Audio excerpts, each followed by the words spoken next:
সময় প্রায় 11,000 কোটি টাকা ওরা ঋণ রেখে দিয়েছে।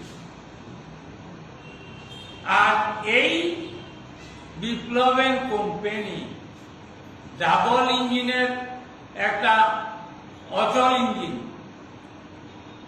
ডাবল ইঞ্জিন ভালো, কিন্তু দুটোটা অচল হলে কোনো রেল চলে না। এরা 2018 এবং 19 সালে এরা লোন করেছে, ঋণ করেছে বাজার থেকে 1993 কোটি। 2019 এবং 20-এ ঋণ করেছে 2,430 কোটি টাকা। 2020-21 ঋণ করেছে বাজার থেকে 2,188 কোটি টাকা। আর 2021 এবং 22-এ ঋণ করেছে বাজার থেকে 3,493 কোটি 98 লক্ষ। আর এই বছর ঋণের প্রস্তাব আছে, এখানে আমি আপনারা বাজেটে দেখবেন 3,356 কোটি 82 লক্ষ। তার মানে এই জুমলা বিপ্লবের কোম্পানি গত 5 বছরে এবছর শুদ্ধ ঋণ হবে 13,461 কোটি 80 লক্ষ। তার মানে ওরা তো ঋণের উপর আমাদের ঋণ চাপিয়ে দিয়ে, এটা তো ঠিক, এটা তো ঠিক। ত্রিপুরার 95% লোক চায় না এই জনবিরোধী সরকার থাকে, এবং 2023 সালে এই সরকার পতন হবে। 13,461 কোটি 80 লক্ষ টাকা আমাদের উপর ঋণ দিয়ে যাচ্ছে। এখানে আমি বলবো ওরা একটু চমক দেখানোর চেষ্টা করেছে। বাজেটে যে গ্ল্যান্স, উনি তো বড় বড় কথা বলেছেন জিষ্ণুবাবু, যে উনি মহামারীতে কোভিডে উনি সরকারের প্রশংসা করেন, কিন্তু এটা তো ঠিক। প্রথম স্টেজে টোটাল প্রায় নিয়ার অ্যাবাউট 1000 পিপল মারা গেছে।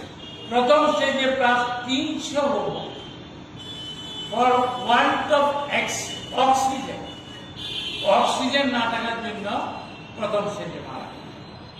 দ্বিতীয় কথা আমি এই বিপ্লবের কোম্পানি বলেছিল গভর্নমেন্ট নোটিফিকেশন কি ওনার প্রাইভেট সেক্টর কি, যারা 2000 সালে ডিসেম্বর 31 পর্যন্ত মারা যাবে তাদেরকে 10 লক্ষ টাকা করে দেওয়া হবে।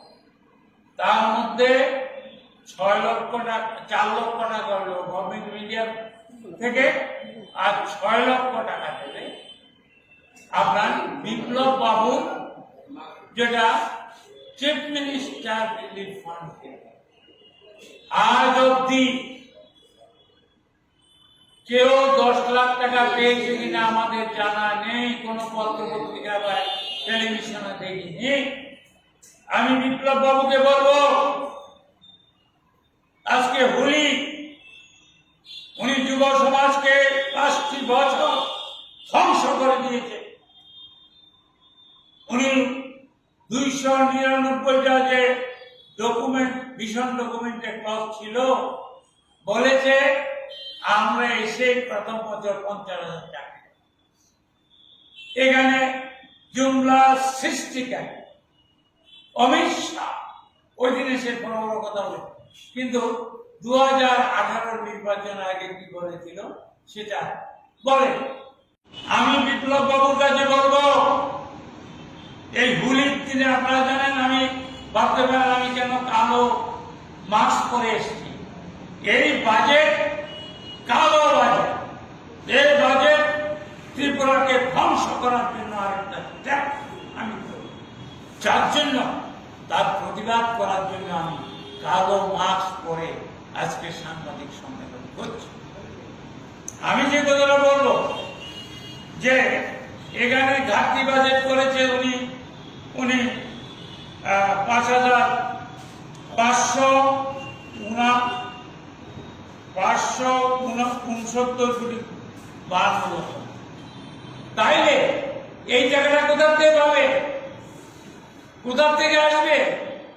ঋণ তো এমনিতেই করেছে উনি, ঋণ তো উনি এবছরে 3,356 কোটি 82 লক্ষ টাকা ঋণের প্রস্তাব আছে। আমি বলব এই যে 10,323 এই জুমলার ডেপুটি ডাইরেক্টর বিপ্লব কোম্পানি নির্বাচনের পূর্বে তাদেরকে মিটিং করে উনি বলেছিলেন আপনাদের স্থায়ী ব্যবস্থা আমি করব, বিজেপিকে ভাজপাকে ভোট দিন। অত্যন্ত বেদনাদায়ক, অত্যন্ত দুঃখের ব্যাপার, এই বিপ্লব কোম্পানি গত 4 বছরে 129 জন মারা গেছে, তার মধ্যে 5 জন সুইসাইড করেছে। এদের এই 129টা পরিবারের 129 জন 10,323 স্থায়ী সমাধান শ্মশানে করেছে, বটতলা শ্মশানে এবং বিভিন্ন শ্মশানে। আমি ওনার কাছে শ্বেতপত্র দাবি করছি, কারা কারা 10 লাখ টাকা পেয়েছে 2000 সালে যারা কোভিডে মারা গেছে। এবং আমি বল কথা বলেছে ভাতা সহায়ক, এখন 1000 টাকা, 600 টাকা ছিল মানিকেন কোম্পানি সময়, 1000 করেছে 4 বছর, উনি 2000 টাকা প্রস্তাব দিলেন। আমি বিপ্লব বাবুকে বলবো, শুনছে কিনা জানি না, উনি দোলের আনন্দে মাতাওয়ারা। এখন এই যে বিবেকানন্দ ময়দানে যুবকদের ডাইভার্ট করছে, পেটে খিদে ওখানে উৎসব করছে। কত চাকরি হয়েছে গত 4 বছরে, এটা শ্বেতপত্র প্রকাশ করুন। আর উনি বলেছেন কি সহায়ক ভাতা 2000 টাকা করবেন দুর্গাপুজোর আগে, কিন্তু উনি কৃষকদের কথা বলেছেন এখানে। তো কৃষকরা বা গরিবরা যারা জানেন রেগা কর্মচারী, তাদেরকে 340 টাকা দেওয়ার কথা উনি প্রতিজ্ঞা করেছিলেন, কিছুদিন আগে উনি বলেছেন। কিন্তু এই ব্যাপারে এই বাজেটে কিছু নেই, এই বাজেটে কিছু নেই। তাইলে রেগার কাজে যারা আছে তাদের সম্পর্কে বিপ্লব বাবুর বক্তব্য আমি জানতে চাই। মুখ্যমন্ত্রী মৎস্য চাষের জন্য একটা পরিকল্পনা করে, তবে আমি জানি না আমি বিপ্লব বাবুকে আমি অতি মানব বলবো না নির্ম মানব বলবো আমি জানি না। উনি 1 বছর আগে ওই আপনার সাউথের দৃশ্যমতে বলেছেন যে কি এখানে নাকি ইলিশ মাছের চাষ করছে। এখানে মৎস্যতে দেখে আমি হাসি পেলাম যে উনি মৎস্য চাষ, এখানে কি ইলিশ আছে কিনা উনি দেখবেন। এখানে বাজেটের লাস্ট পেজে এখানে এই যে বাজেট ভাষণে জিষ্ণুবাবুকে পড়ার লোক 1000 টাকার ইনফ্রাস্ট্রাকচারের কথা বলে, 1000 টাকা। কিন্তু এই 1000 টাকার ইনফ্রাস্ট্রাকচারের কথা উনি যে বলেছেন, আগে বলেছিলেন এই রতন বাবু 1000 কোটি টাকা। এই রতন বাবু প্রথম বাজেটে এই যে বাজেটে আমি প্রথমে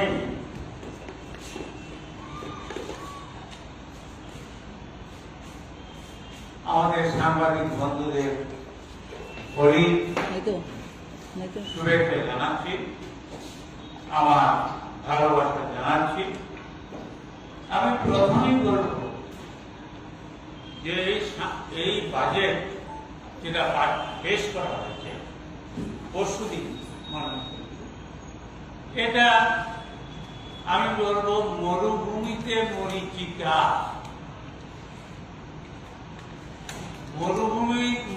মরীচিকা করা এবার বাজেটে যদিও তারা বিভিন্ন সময় বিভিন্ন স্টেটমেন্ট করেছে, অ্যাকচুয়ালি আমি বাজেটে যে একটা গ্ল্যান্স থেকে আমি বলছি, এখানে 26,892,67 টাকার একটা বাজেট পেশ। তার মধ্যে ঘাটতি আছে 569,52,52,00,000। আমি 5 বছরের বাজেট এনেছি। This is the last budget of development company, যেটা ত্রিপুরাকে সর্বনাশ করে দিয়েছে। এখানে বাজেটে একটু নির্বাচনের দিকে লক্ষ্য রেখে যদিও করার চেষ্টা করেছে, কিন্তু আমি বলব যে এই বাজেটে 4 বছর যেভাবে ত্রিপুরাকে সর্বনাশ হয়েছে, এই বাজেটে আরো সর্বনাশ করেছে। কিভাবে বলছি আপনারা জানেন, তিনি বলেছিলেন যে 1 বছরের মধ্যে বিএড কলেজ হবে 3টা ত্রিপুরাতে। বিএড কলেজ, এখন অনেক কলেজের কথা বলেছে। 17-18টা কলেজে পার্মানেন্ট কোনো প্রিন্সিপাল নেই, টোটাল প্রফেসর নেই, লেকচারার নেই। রতনবাবু আজ থেকে 4 বছর আগে বলেছে 3টা বিএড কলেজ হবে, আজ পর্যন্ত একটা ইট করেনি। আমরা ধিক্কার জানাচ্ছি, নির্ণয় জানাচ্ছি এই ব্যর্থ সরকারের কাছে। আমি আর কি কথা বলতে চাই, এখানে বাজেটে যে গ্ল্যান্স আমি পড়েছি, 15 বছর বিধানসভা ছিলাম, আমি দেখেছি। দেখুন, TTAADC ওখানে এবারে বাজেট কত দিয়েছে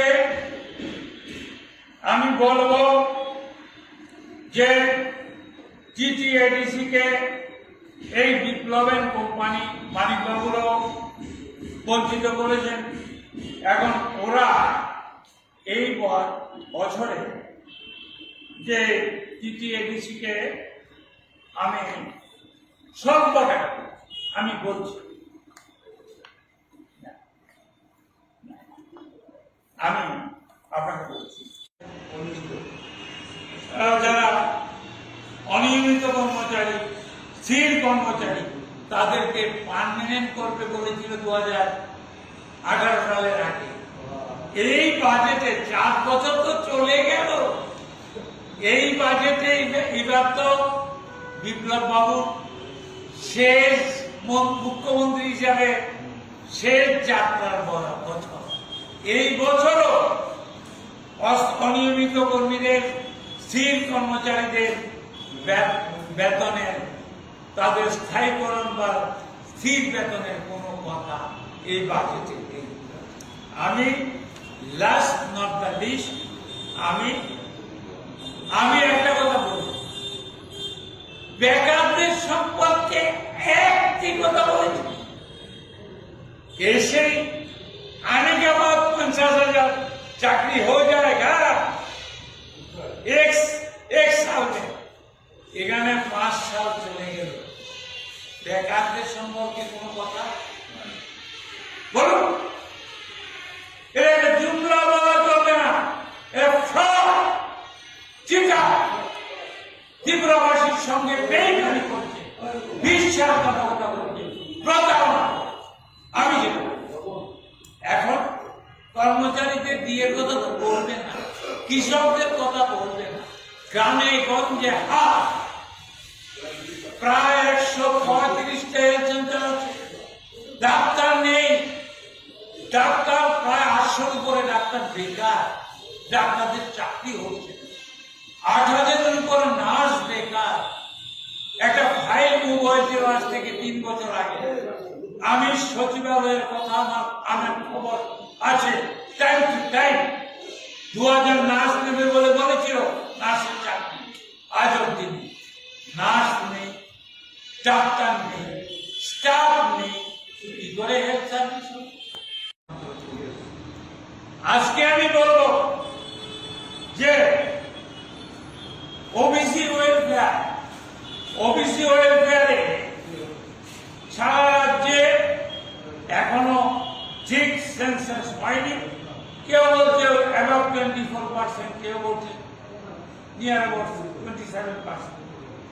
এখানে দিয়েছে 62,24,00,000 টাকা।